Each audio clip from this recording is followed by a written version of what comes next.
friends, welcome to pre-market update. Friends, what we saw yesterday, yesterday market was the broader Sensex and the Nifty were down more than 1%, largely led by tracking the European markets which were weak, as well as the fear that the Republican candidate Mr. Donald Trump the initial poll showed that he might get victory, so which also increased nervousness in the market. So as a result, Sensex was down almost 350 points, while Nifty was also down, almost down 112 points and closed at 8514 levels, and Sensex closed around 27,527 levels. Prominent companies which were supporting the Sensex were HUL, Axis Bank, M&M and NTPC, while companies which were dragging Sensex down were Tata Motors, ONGC, Sun Pharma and Reliance. Even the mid-cap breadth was very negative. Mid-cap and small-cap index were down almost 1.85% yesterday. Moving on to global indices update, major markets in US, that is Dow, Nasdaq and S&P, all were down. Down closed around 0.43% down. Nasdaq was down almost 0.9% and S&P 500 is closed down 0.65%.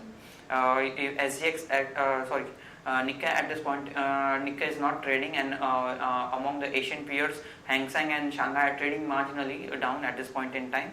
In terms of provisional numbers, FIs were sellers to the tune of 667 crore in the cash segment, while DI were supportive to the market and bought to the tune of 407 crores. SGX at this point in time is trading almost 19 points down at 8519 level, indicating we might also open marginally down. Now friends, let's have derivative update. Good morning friends, we'll give analysis on derivatives.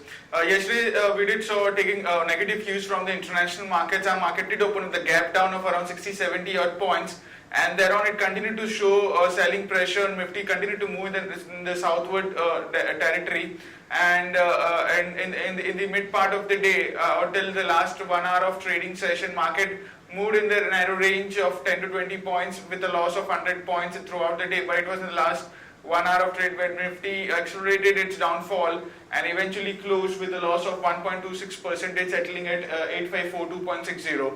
On the open interest terms, we did saw an unwinding of 0.60%.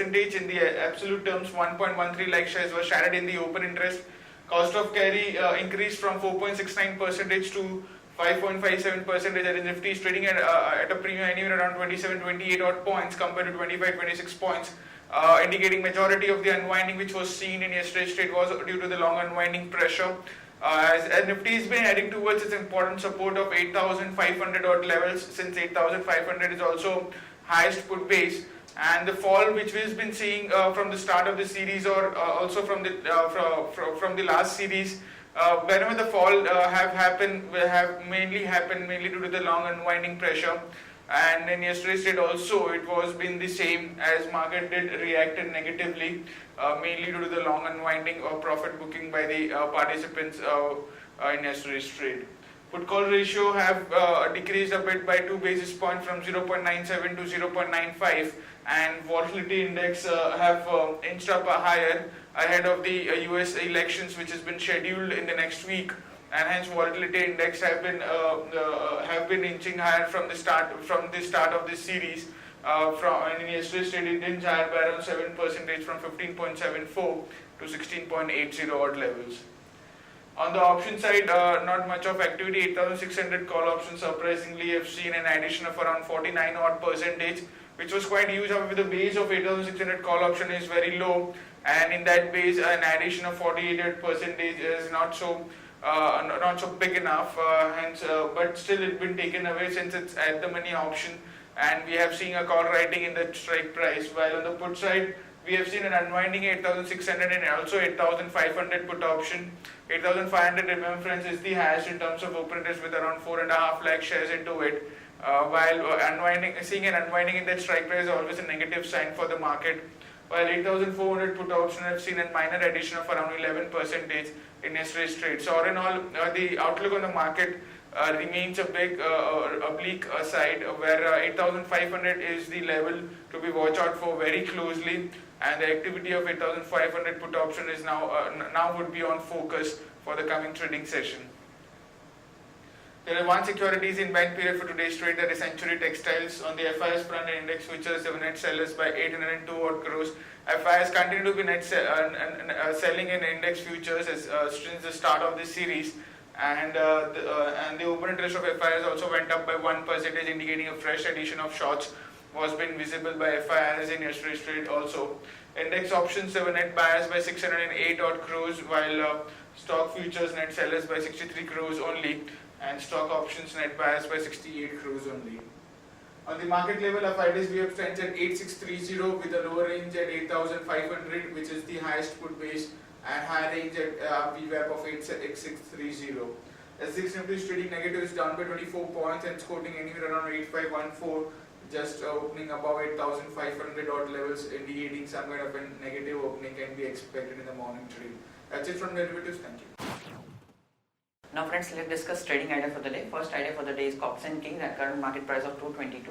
Cox & Kings forays into money transfer business in India. It partners with UAE Exchange India. This is positive read through the stock, as this will give cross-selling opportunities to its travel business. So this is positive development for Cox & Kings. Action to be taken is long Cox & Kings. Stop loss is placed at 216. Will be targeting levels of 230 and 238. Next idea for the day is Oro Pharma. Oro Pharma has expressed preliminary interest in acquiring Portuguese drugs company called Genetics Pharmaceutical for a consideration of about $200 million. This is positive development for Aurobindo Pharma, as it will improve its organic growth initiatives. Action to be taken is long Oro Pharma. Stop loss is placed at 778. We will be targeting levels of 810 and 825. The next idea for the day is Indo Amines Limited, the current market price of 67. This company gets an US Environmental Protection Agency nod to sell 10 products in US market. So this is a positive development as it gets approval for 10 products at a shot. So action to be taken is long Indo Amines. Stop loss is placed at 65.6. We'll be targeting levels of 69 and 71. Now short idea for the day is Jindal Steel and Power. This Jindal Steel and Power has not paid interest to the tune of 15.43 crore, which is due on its NCD as on 31st October. So this is the negative development for Jindal Steel and Power. Action to be taken is short Jindal Steel Power. Stop loss is placed at 77. We'll be targeting levels of 71 and 68. Friends, moving on to news updates front. SR Steel lenders looking to sell loans worth around 4,000 crores. SBI the lead banker to sale of SR Steel loans. Edelweiss, ARC, Brookfield may bid for SR Steel's loan. Nano Pelican project may see revival under Ratan Tata. Nano Pelican will have a 1 liter engine and better look. Cosmo Films liquidates its assets in Netherlands. Government may soon decide on duty protection for aluminum sector. Gitanjali Gem seeks government not to surrender its existing SEZ project. Dilip Bilcon wins order worth 914 crores in Maharashtra. Ajanta Pharma launches BP lowering tablet in US. Lanco alleges overpayment of Australian dollar 500 million for an Australian mine. Sri Pushkar Chemicals starts commercial product of sulfate potash plant. Rajesh exports back order worth 1,206 crore from UAE.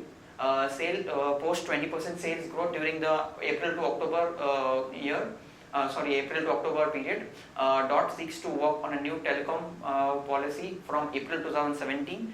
GE shipping to looking to raise around 400 crores via NCDs. Norms on one-time settlement for debt ridden soon. Tech Mahindra signs a contract for 5 years with Stockman to transfer part of its ICT activities to Tech Mahindra. Ministry of Railway plans to electrify 6,000 RKM of rail tracks by March 2021. Currently 20,000 RKM of tracks are already electrified as of financial year 2016. This is positive read through for companies like Kalpataru Transmission, KEC International and KEI Cables. Hero Moto announced its October sales numbers, which were up 4% at 6,63,153 units. Update on TVS Motors. TVS Motors also announced its numbers. TVS sales grew 12% in October this year. Cumulative sales were 3,08,690 units, up from 2,74,622 units sold in October 2015. JP Associates fails to pay interest of 11.9% NCDs for more than 3 months. Friends, no important results from our coverage. However, the important results which are going to be declared are Cosmo Films, Dr. Lal Path Labs, Ambuja Cement, Shoppers Stop, Monsanto, TTK Prestige, EI Hotels, ICRA, Emphasis Tube Investment, Berger Paints, and Century Inca. Friends, stocks with positive and negative bias. Stocks with positive bias are Dabur at 294.95, IndusInd Bank at 1230.2, and PTC. Stocks with negative bias are PTC at 72.70 and Jindal Steel at 74.95. Advisory picks which can be suggested to long-term investors: Finolex Cable at 440, Skipper at 145, L&T Finance at 104, PTC Financial Service at 41, and IRB Infra at 226. Friends, that's all from Advisory Desk. Have a wonderful day ahead.